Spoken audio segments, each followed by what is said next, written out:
Hello, fellow mech warriors. Age leader. Excuse me. So, as you no doubt just heard, I have come down with a bit of a cold. And the timing is fantastic. I put out a video saying I'm trying to get my production back on track, and immediately my nose and throat get all clogged up to hell and back, and I'm sure you can imagine it's a little hard to do the voices when your own regular voice doesn't even work. So, things are on hold for just a little bit, but I didn't want to leave you guys totally devoid of any and all content, and so I figured I could do like a quick little talking type of video. Now, there has been a development in the community that I wanted to talk about anyway, so in a way it actually kind of works out great. So, here we go.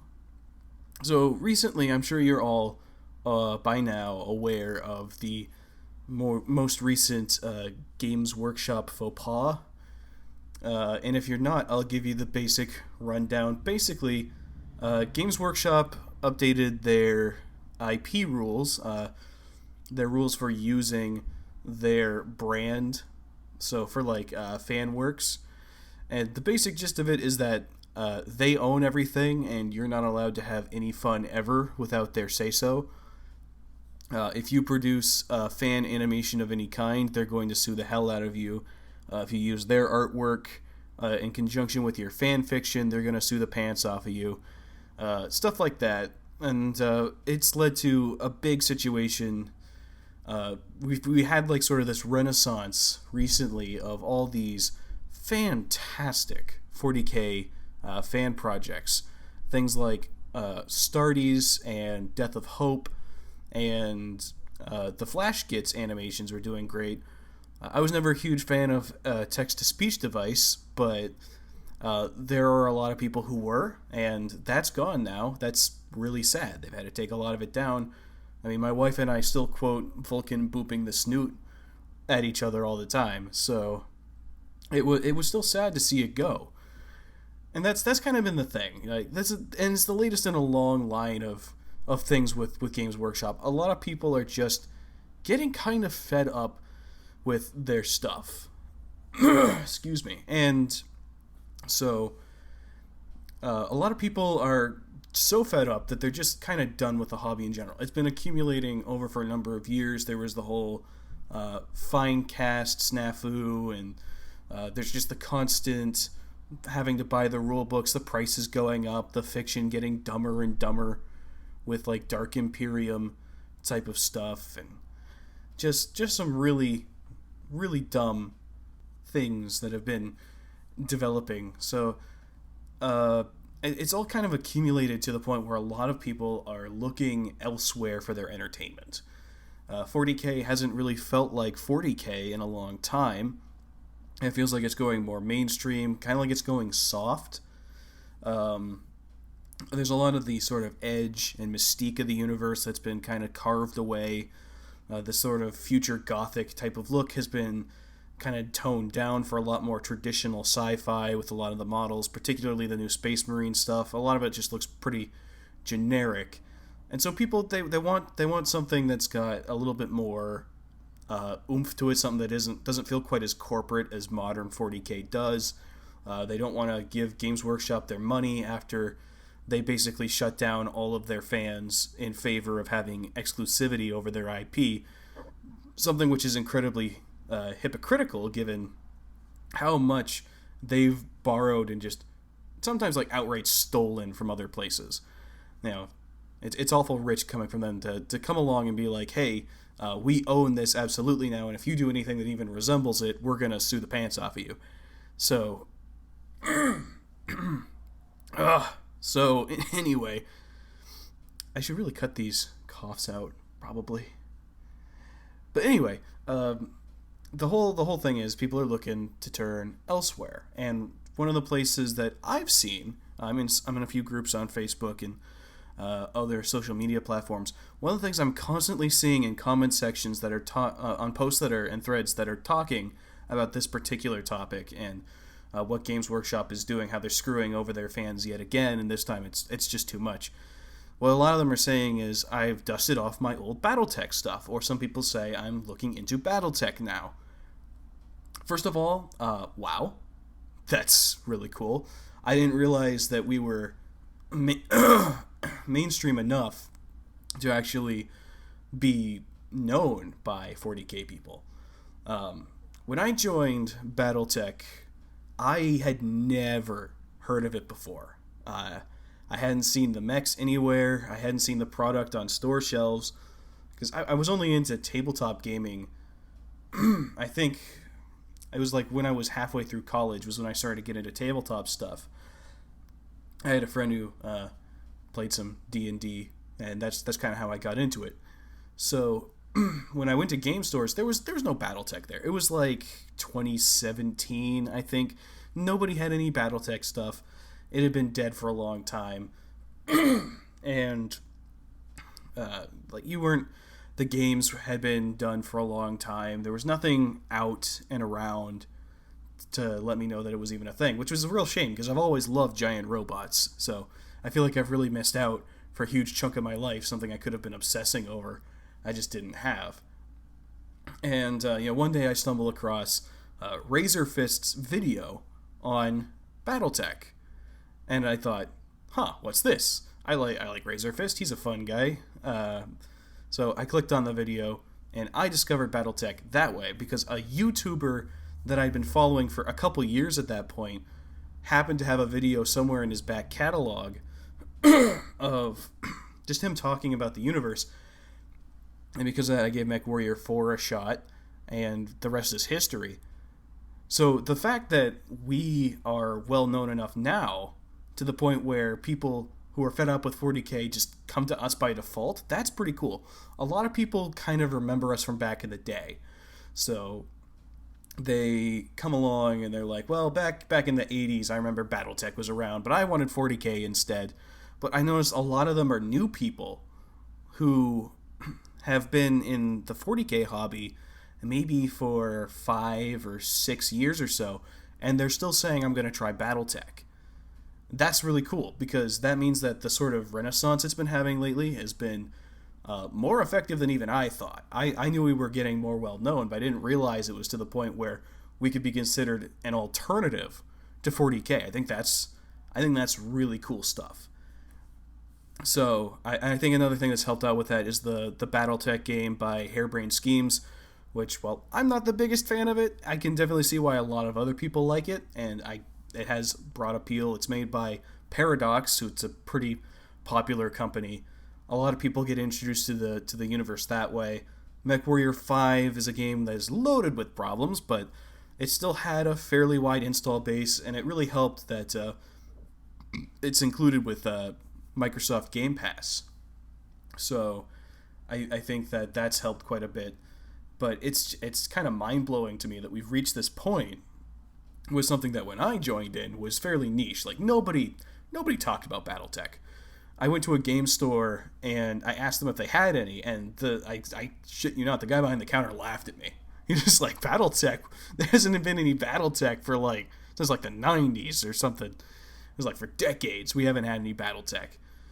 And that was kind of disheartening because I bought some stuff online and I was hoping to get into it, and at the time I didn't think anyone in my area played. I eventually found some people and things were good, but there was no Battletech scene. There were some guys that maybe pulled it out once in a while and played, but for the most part it was the old Vanguard. It was the guys who had been in it since when it first came out, when it was first called Battle Droids, stuff like that. So it was fairly niche, but now it's actually got a chance to expand, and it's becoming a bit more mainstream. And I think that's something I want to talk about here, which is what happens when you have a huge influx of new people coming into something that you love, especially when the thing that they love that they're trying to replace is so different from what you enjoy. And I do think that's something we should discuss at least a little bit. Now, Battletech and 40k do actually have quite a bit in common. They're very dark universes. There's a lot of violence, there's a lot of conflict, a lot of destruction, a lot of death. There's the aspect of lost technology, the sort of stagnation of progress. Depending on which era of Battletech you're in, it's more pronounced than others. But for the most part, the idea is that they're kind of stuck where they are. They're not advancing, they're just maintaining the status quo as best they can. So 40K is like that, but 40K is also a lot bigger than Battletech. Battletech focuses primarily on what would be, in the Imperium terms, a very small section of space. The Imperium of Man is huge, and it spreads out across like the entire galaxy, and sometimes even beyond, and is filled with all kinds of crazy stuff.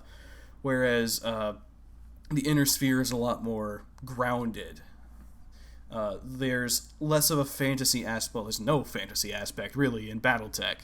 It's all very, well, like I said before, it's grounded. So the idea is that it's science fiction more so than science fantasy.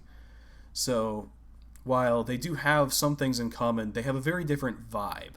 There's a lot more room for levity in Battletech. There's a lot more room for sort of like stories of hope and courage and heroism, and there's like, it's not everything has to be a downer. I get 40K has that stuff too, don't get me wrong, but it feels less out of place, I guess, when it happens in Battletech, because the universe is inherently less depressing, I guess you could say. It's less oppressive. So it's also it's much less heavy metal, I guess is the way I'd put it.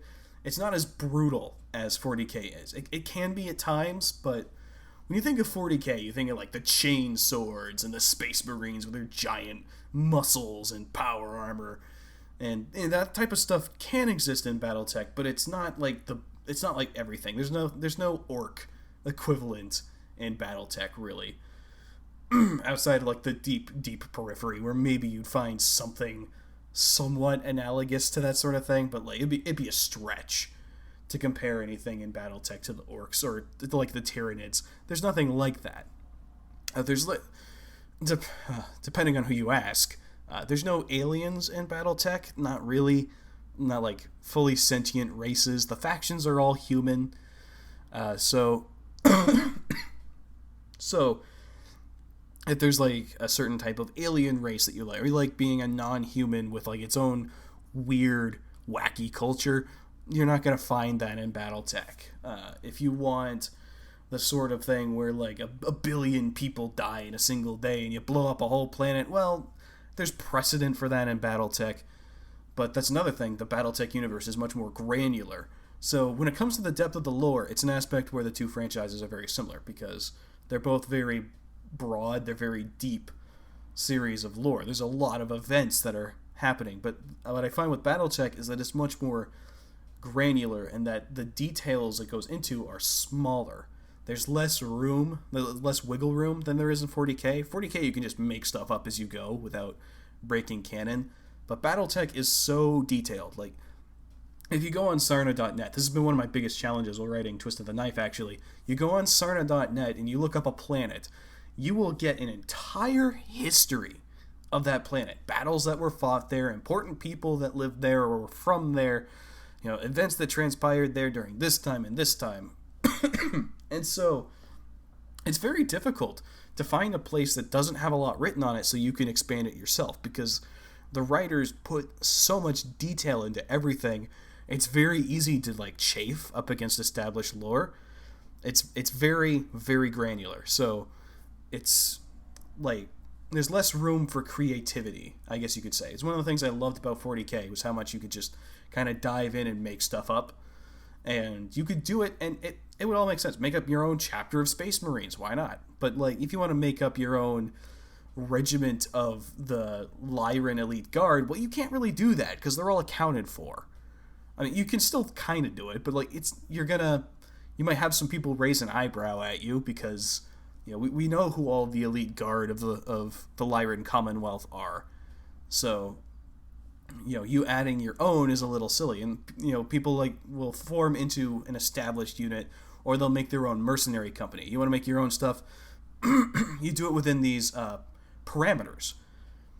And I think that's something that might turn off some 40K people joining in. And that's kind of circling back to the primary point. What will the 40K people do when they join in and they find that things aren't quite the way that they want them to be? Will they start pushing for changes? Will they start wanting things to be more like 40K? Will it make the setting change and be worse?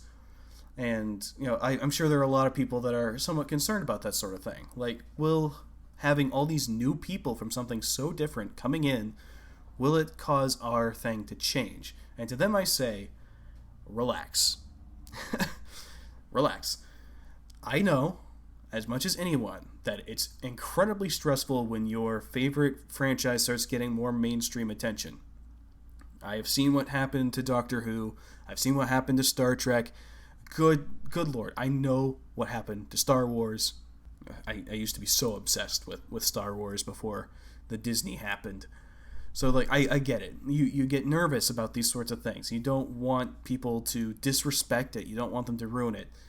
But here's the thing. The people who are leaving 40K right now are not the type of people who ruin Star Wars and Star Trek. These are the type of people who have seen something that they love taken down several notches and just degraded over time. They're victims of this too. They understand, like we do. And I think it's important that we welcome these people as much as possible. Now, it's a two-way street, right? So I think that we should be welcoming to the new people coming in and excited, because this means good things for Battletech. But by the same token, 40K people coming in understand it is different. It's a very different setting. There's a lot to love in this universe, and we are more than happy to share it with you. But be warned, it is different, and there may be parts of it you don't like, and you may even find that it's not for you, because people have different tastes. With 40K, it's a mishmash of so many different genres that you can always kind of find something that you like. If you like more traditional sci-fi, there's the Tau Empire for you. If you like the pure fantasy aspect, there's the Eldar. If you like just smashing things for the sake of smashing things, there's the Orcs. And if you like Space Marines, there's the Imperium. Stuff like that. You can always find something that you like in 40K. But Battletech is more traditional retro sci-fi. It's like the 1980s version of the future. And if that sort of thing really appeals to you, then you're going to have a whale of a time in Battletech. Welcome to the party. We're all having a great time. You're going to have a great time. Welcome aboard. It's going to be great. If you're looking for the science fantasy aspect, if you're looking for those sorts of things like the Primarchs and all this other heavy metal type of stuff, you're probably not going to find that here. There's plenty of larger than life characters, but there's nothing quite like Rowboat Gorilla Man or anything like that. There's no God Emperor of Mankind type of character. I think the closest you might find is maybe Victor and Catherine Steiner Davian. That's about as crazy as it gets with the established characters. But there's plenty of heroes and villains that rise up and fall.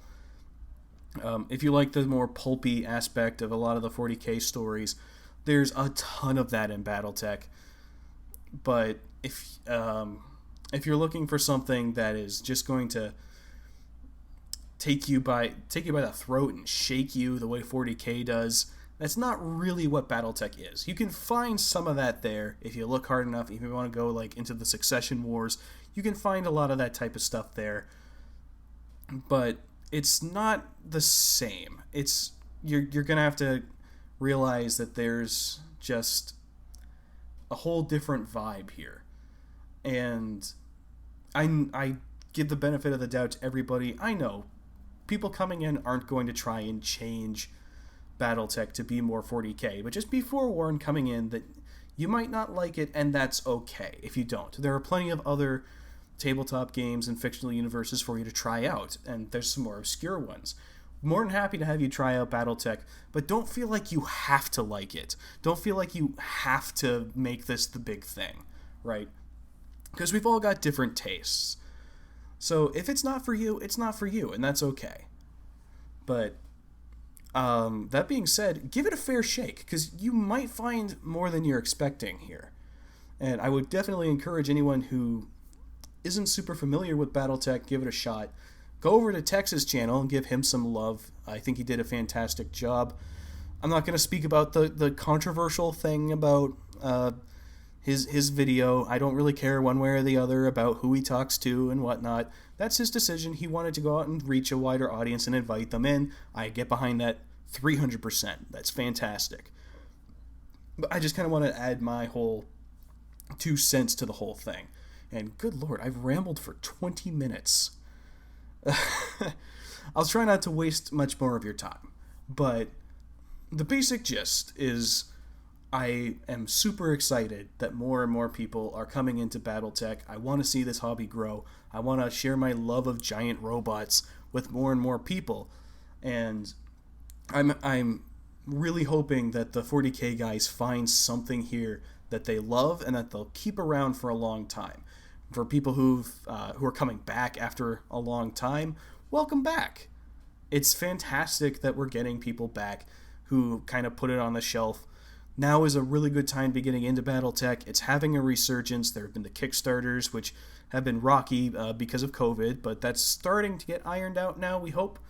The video games are coming along, which is not something I would have expected if you asked me a while ago. Yeah, I wouldn't have seen that coming, but we've got full-on video game adaptations. We're finally getting some notoriety. We're finally getting some recognition, and I understand that we want to be protective of this. You know, we've seen so many things that we love from our childhoods and from our past be ruined by people coming in who don't appreciate it, and they want to change it to be something that it's not.